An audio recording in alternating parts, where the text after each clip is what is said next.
ध्यान देना बच्चों लोग, अपना क्लास का जो पहला टॉपिक रहा क्लास का, ठीक है, इसमें लोगों को क्या जानना है, हाउ टू मेजर। ठीक है, हम लोग किसी भी सॉल्यूशन का लेमडा एम का जो मेजरमेंट करेंगे, मेजरमेंट करना है at different concentration, at different concentration. ठीक है, एट डिफरेंट कॉन्सेंट्रेशन कैसे हम लोग करते हैं, ठीक है, एट डिफरेंट कॉन्सेंट्रेशन। ध्यान देना, तो आपके पास दो टाइप का इलेक्ट्रोलाइट होता है, दो टाइप का इलेक्ट्रोलाइट होता है। क्या होता है, एक स्ट्रांग होता है, एक वीक होता है। एक स्ट्रांग होता है और वीक होता है। तो स्ट्रांग के लिए एक एक रूल दिया गया है। तो पॉइंट क्या है कि हम लोग को मेजर करना सीखना है। क्या मेजर करना सीखना है बच्चों लोग? तो हमको सीखना है क्या है कि मोलर कंडक्टिविटी को मेजर कैसे करेंगे at different concentration, at different concentration. ठीक है, तो हम क्या बात करना सीखे हैं? तो अपना इलेक्ट्रोलाइट दो टाइप का होता है। अपना इलेक्ट्रोलाइट दो टाइप का होता है, एक होता है वीक, होता है स्ट्रॉन्ग, एक होता है स्ट्रॉन्ग। ठीक है, तो पहले हम सीखते हैं स्ट्रॉन्ग के लिए क्या काम करेंगे। तो ध्यान देना, जब बात करते हैं स्ट्रॉन्ग का, जब बात करते हैं स्ट्रॉन्ग का, तो स्ट्रॉन्ग के लिए एक दिया गया है डी बाई हकर रूल। क्या दिया गया है? डी बाई हकर रूल दिया हुआ है। ये जो रूल है, रूल एक रिलेशन देता है। रिलेशन क्या देता है? ध्यान देना, यहाँ पर रिलेशन दिया हुआ है।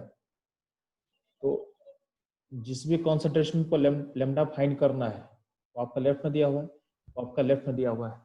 ठीक है, जिस भी कॉन्सेंट्रेशन में आपको लेमडा फाइंड करना है, वो आपका लेफ्ट में दिया हुआ है। ठीक है, आपको दिखेगा यहाँ पे। ठीक, और यहाँ पे जो वैल्यू है लेमडा इनफाइनाइट। लेमडा इनफाइनाइट मतलब इनफाइनाइट डायल्यूशन पे जो वैल्यू होता है उसको लिखा हुआ है। ठीक है, और ये वैल्यू क्या होता है? कांस्टेंट वैल्यू होता है। ये वैल्यू क्या होता है? एक कांस्टेंट वैल्यू होता है, एक कांस्टेंट की तरह है, एक कांस्टेंट की तरह होता है। ठीक है, तो माइनस है, माइनस के बाद क्या है? ए रूट सी। यहाँ पे एक टर्म ए है और फिर क्या है? रूट सी। रूट सी का मतलब क्या होगा? कॉन्सेंट्रेशन। सी मतलब क्या होगा? कॉन्सेंट्रेशन। ठीक है, आपके पास ए है और फिर क्या? रूट सी है। यहाँ पे जो ए है, जो ए कांस्टेंट होता है, ए भी एक कांस्टेंट होता है जो डिपेंड करता है सॉल्ट टाइप पे, जो डिपेंड करता है सॉल्ट टाइप पे। सर एक सेकेंड, तो ध्यान देना चलो, हम लोग कभी तक चल क्या रहा था? तो हमको स्ट्रॉन्ग लाइट का लेमडा एम का डिपेंडेंस पता करना है, यानी molar connectivity of strong light पता करना था। ठीक है, उसके लिए हम क्या बात कर रहे थे? आपके पास रिलेशन दिया हुआ है। रिलेशन क्या दिया हुआ है? D by hacker rule. D by hacker rule के अकॉर्डिंग क्या था बच्चा लोग? तो ये दिया हुआ आपका, ये है मोलर कनेक्टिविटी, ठीक है, at any concentration C equal to limiting molar connectivity. Limiting molar connectivity यानी एक किस टाइम का वैल्यू है? तो जब आपका डायल्यूशन क्या हो जाए, जब आपका डायल्यूशन हो जाए इनफाइनाइट, उस टाइम का वैल्यू दिया हुआ है, उस टाइम का वैल्यू दिया हुआ है। ठीक है, और ये वैल्यू क्या होता है? कांस्टेंट होता है। ये वैल्यू एक कांस्टेंट होता है। ठीक है, यहाँ पे रूट सी है, रूट सी मतलब कॉन्सेंट्रेशन, और यहाँ पे एक ए है। ए का मतलब क्या है? ए का मतलब एक कांस्टेंट है जो डिपेंड करता है सॉल्ट टाइप पे, जो डिपेंड करता है सॉल्ट टाइप पे। ठीक है, तो ध्यान देना, सॉल्ट टाइप के अकॉर्डिंग ए का वैल्यू चेंज करेगा, सॉल्ट टाइप के अकॉर्डिंग आपका ए का वैल्यू चेंज करेगा। तो कैसे चेंज करता है, तो ध्यान देना। तो ए एक कांस्टेंट है, जो ऊपर में ए लिखा हुआ है एक कांस्टेंट है, बट ये डिपेंड करेगा, डिपेंड करेगा इस पे, ये डिपेंड करता है आपके सॉल्ट के टाइप पे, डिपेंड करेगा आपके सॉल्ट पे टाइप पे। यहाँ जो ए का वैल्यू है सॉल्ट के टाइप पे डिपेंड करता है। जैसे NaCl, KCl, RbCl, इसको बोलते हैं 1:1, इसको बोलते हैं 1:1 टाइप सॉल्ट। तो इसके लिए अगर मान लेते हैं कि वैल्यू ए होगा, क्या होगा? मान लेते हैं वैल्यू स्मॉल ए है।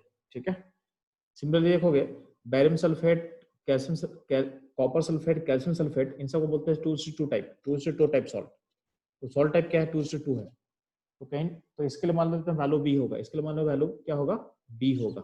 ठीक है, सिमिलरली यहाँ देखना, एक लिखा हुआ सोडियम सल्फेट, पोटेशियम सल्फेट। ठीक है, इसको बोलेंगे 1:2 टाइप सॉल्ट, 1:2 टाइप सॉल्ट।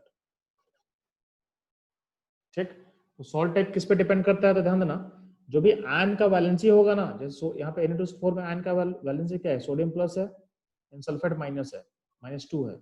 इस वैलेंसी का रेशियो को बोलते हैं सॉल्ट टाइप, सॉल्ट टाइप। ठीक है, यहाँ पे बैरियम सल्फेट में क्या है? बैरियम पे चार्ज क्या होगा? +2 होगा। सल्फेट पे चार्ज क्या होगा? -2 होगा, इसलिए यहाँ पे लिखा हुआ 2:2। ठीक है, NaCl में क्या होगा? +1 -1, इसलिए लिखा हुआ 1:1। तो सॉल्ट टाइप के अकॉर्डिंग आपका जो ए का वैल्यू है, यहाँ जो ए का वैल्यू बोल रहे हैं, ए का वैल्यू चेंज करता है, यानी एक कांस्टेंट है बट ये कांस्टेंट डिपेंड करता है सॉल्ट टाइप पे। तो ए 1:1 के लिए अगर ए बोल दे, 2:2 के लिए बी बोल दे, 1:2 के लिए सी बोल दे, तो ये वैल्यूज होता है। अब इसको कंपेयर करना होगा, अगर एबीसी स्मॉल एबीसी को कंपेयर करना हो आपको, तो जितना वैलेंसी हाई होगा उसका वैल्यू उतना हाई होगा। तो सबसे बड़ा वैल्यू क्या होगा, बी होगा, फिर क्या होगा, सी होगा, और फिर क्या होगा, ए होगा। ठीक है, अब बोलोगे इसको कैसे कंपेयर किया गया है, इसको कैसे हम कंपेयर कर रहे हैं, तो उसके बहुत सिंपल है। ये इन्फॉर्मेशन आपके एनसीईआरटी में दिया होगा, ये इन्फॉर्मेशन आपके एनसीईआरटी में दिया हुआ है, ध्यान देना। जो हम बात कर रहे हैं अभी,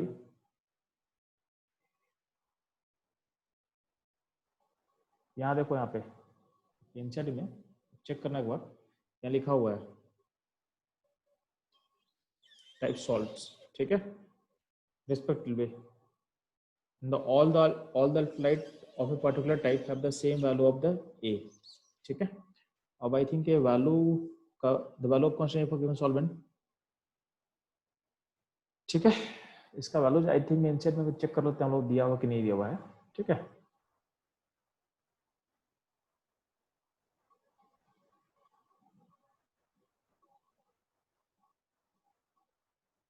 आई थिंक यहाँ पे वैल्यू नहीं दिया हुआ एनसीईआरटी में ए का, ठीक है, या फिर लिमिटेड मोलर कंडक्टिविटी नहीं, ठीक है। तो आप उसको ऐसे कंपेयर कर सकते हो जो हम बोले हुए हैं, ठीक है।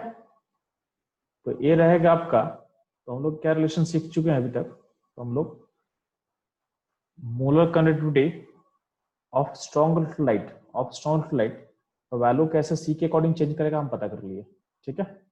अब इस रिलेशन को तुम देखते हो, इस रिलेशन को अब देखोगे, ध्यान देना,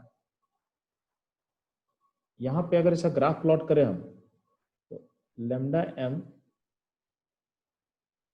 M infinite minus A root सी है, माइनस ए रूट सी है। तो अगर हम मान लेते हैं कि रूट सी अगर एक्स मेरे लिए, रूट सी मेरे लिए अगर एक्स है, ठीक है, रूट सी मेरे लिए अगर एक्स है और लेमडा एम वाई है, तो अगर इसको लेमडा एम को वाई पे प्लॉट करो आप, लेमडा एम को और वाई पे प्लॉट करो, आपका देखो रिलेशन क्या था बच्चों आपके पास, lambda M equal to minus A root C था और प्लस लेमडा एम इनफाइनाइट बोल सकते हैं हम लोग, इसको और वाई मानोगे और रूट सी को आप एक्स मान लोगे, रूट सी आपके लिए एक्स होगा, तो माइनस के ए क्या होगा, माइनस ए स्लोप हो जाएगा, माइनस ए क्या हो जाएगा, स्लोप, और आपका इंटरसेप्ट क्या हो जाएगा, वाई इंटरसेप्ट हो जाएगा आपका लिमिटिंग मोलर कंडक्टिविटी, यानी लेमडा इनफाइनाइट वैल्यू, यानी इनफाइनाइट वैल्यूज में जो वैल्यू होगा वो हो जाएगा आपका इंटरसेप्ट, हो जाएगा आपका वाई इंटरसेप्ट।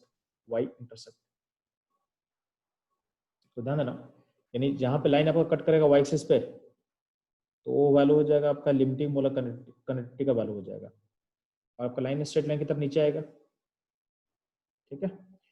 आपका एक्स एक्सिस पे क्या है, एक्स एक्सिस पे रूट सी है, यहाँ पे रूट सी आपका दिख रहा होगा, रूट सी प्लॉटेड है, ये रूट सी है, ठीक है।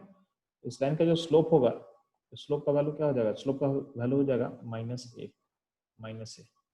तो कहीं ना कहीं अगर आपको अलग अलग कॉन्सेंट्रेशन पता करना हो, तो सिंपल सा बात है, इस रिलेशन का यूज करके हम किसी भी कॉन्सेंट्रेशन पे आपका मोलर कंडक्टिविटी फाइंड कर सकते हैं, किसके लिए, स्ट्रॉन्ग इलेक्ट्रोलाइट के लिए, हम किसी भी कॉन्सेंट्रेशन पे वैल्यू पता कर सकते हैं, ठीक है।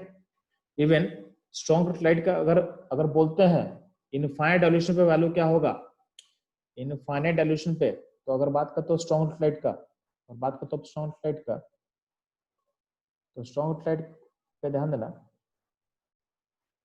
कि आपका जब वॉल्यूम इनफाइनाइट होगा, तो मोलर कंडक्टिविटी कहाँ अप्रोच करेगा, लिमिटिंग मोलर कंडक्टिविटी पे, ठीक है, जिसको आप या तो ऊपर सिंबल दे दो इन्फिनिटी, या तो सिंबल देते हैं नोट साइन का, इसको अप्रोच करेगा। इसका वैल्यू कैसे पता करते हैं, तो सिंपल सा बात है, आपका जो कर्व जो, अब देखो सिंपल सा बात है कि आपका इनफाइनाइट डाइल्यूशन अचीव करना इम्पॉसिबल इवेंट है, रियल लाइफ में हम इनफाइनाइट डाइल्यूशन अचीव नहीं कर सकते हैं, मतलब वॉल्यूम को इनफाइनाइट करना हमारे लिए रियल लाइफ में इम्पॉसिबल है। तो अगर रियल लाइफ में इम्पॉसिबल है वॉल्यूम को इनफाइनाइट करना, तो आपका लिमिटिंग मोलर वैल्यू को फाइंड करना भी क्या है, हुआ बहुत, मतलब ये भी इम्पॉसिबल इवेंट होगा, ये भी क्या होगा, इम्पॉसिबल इवेंट होगा। लेकिन आप ध्यान देना, अगर जब हम बात करते हैं स्ट्रॉन्ग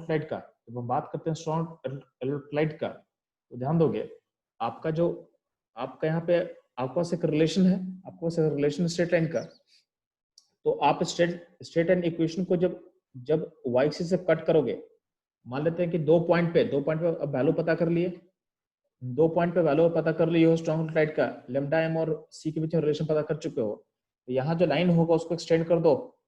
जब एक्सटेंड कर दोगे ऊपर y एक्सिस पे, तो जहाँ पे y एक्सिस पे एक्सटेंड होके कटेगा वो वैल्यू आपको दे देगा, वो वैल्यू आपको दे देगा लिमिटिंग मोलर कनेक्टिविटी, वैल्यू आपको दे देगा लिमिटिंग मोलर कनेक्टिविटी का वैल्यू को मिल जाएगा। तो इस तरीके से आप लिमिटिंग वैल्यू को भी निकाल सकते हो, किसके लिए?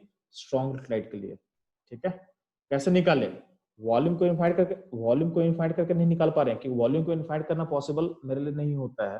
तो हम लोग क्या करेंगे, किसी भी दो पॉइंट पे स्ट्रॉन्ग इलेक्ट्रोलाइट का मोलर कंडक्टिविटी का वैल्यू निकालोगे एट कंसंट्रेशन के साथ। अब दोनों पॉइंट को जोड़ते हुए आपका स्ट्रेट लाइन प्लॉट करना, जहां पे y एक्सिस को कट करेगा एक्सटेंड करने पे, वो वैल्यू हो जाएगा लिमिटिंग मोलर वैल्यू। किसके लिए? उस स्ट्रॉन्ग इलेक्ट्रोलाइट का लिमिटिंग मोलर वैल्यू आपको मिल जाएगा। ठीक है, तो ये रहेगा सारा इंफॉर्मेशन अबाउट स्ट्रॉन्ग इलेक्ट्रोलाइट। ठीक है, तो ध्यान देना। अब हम मूव कर रहे हैं कि वीक इलेक्ट्रोलाइट का मोलर कंडक्टिविटी कैसे वेरी करता है। ठीक है, तो वीक इलेक्ट्रोलाइट का मोलर कंडक्टिविटी का variation with respect to concentration, तो ध्यान देना इसके लिए कोई रिलेशन नहीं है, इसके लिए मेरे पास कोई रिलेशन नहीं है। ठीक है, इसके लिए मेरे पास कोई रिलेशन नहीं है। ठीक है, तो there is no relation, there is no formula बोल सकते हो आप। जैसे यहाँ पे देखोगे स्ट्रॉन्ग के लिए आपके पास फॉर्मूला था ना, डी बाय हैकर रूल, ऐसा कुछ यहाँ पे कोई रिलेशन नहीं है, देयर इज नो फॉर्मूला। ठीक है, अपने पास कोई फॉर्मूला नहीं है, तो सिंपल सा क्या, अगर ऐसा तुम ग्राफ भी प्लॉट करते हो, तो जैसे से कॉन्सेंट्रेशन घटता है, जैसे से कॉन्सेंट्रेशन घटेगा वैसे से क्या होगा, आपका लेमडा में इंक्रीज करता है, बट इसका कोई फिक्स कोई रिलेशन नहीं है, एक कर्व की तरफ इस तरफ बढ़ेगा, मतलब आपका कॉन्सेंट्रेशन घट रहा है, सिंपल सा बात है। आप वॉल्यूम बढ़ाओगे तो कॉन्सेंट्रेशन घटेगा, कॉन्सेंट्रेशन घटेगा तो क्या होगा, आपका लेमडा एम क्या इंक्रीज करता है, बट लेमडा एम का इंक्रीज का कोई रिलेशन आपके पास नहीं है। तो बस यहाँ पे बताया कि क्या है कि ऐसा कुछ कर्व की तरफ बढ़ता है। ठीक है, अब पॉइंट आता है कि अगर हम बात करते हैं वीक इलेक्ट्रोलाइट का, तो वीक इलेक्ट्रोलाइट का लिमिटिंग वैल्यू को कैसे फाइंड करोगे, वीक इलेक्ट्रोलाइट का लिमिटिंग वैल्यू को कैसे फाइंड करोगे, यानी लिमिटिंग वैल्यू को फाइंड करने का कोई तरीका है क्या अपने पास? तो कोई तरीका नहीं है। ठीक है, वी कैन नॉट ठीक है फाइंड लेमडा इन्फिनिटी यानी limiting value of weak electrolyte using graphical approach. Simple सा बात है, एक ग्राफ y एक्सिस को कब कट करेगा, जिस पॉइंट देखो, जिस पॉइंट पे आपका वॉल्यूम इनफाइनाइट होगा उस पॉइंट पे कॉन्सेंट्रेशन क्या होगा, जीरो को अप्रोच करेगा। तो आपका रूट सी का वैल्यू भी कहाँ अप्रोच करेगा, जीरो को अप्रोच करेगा।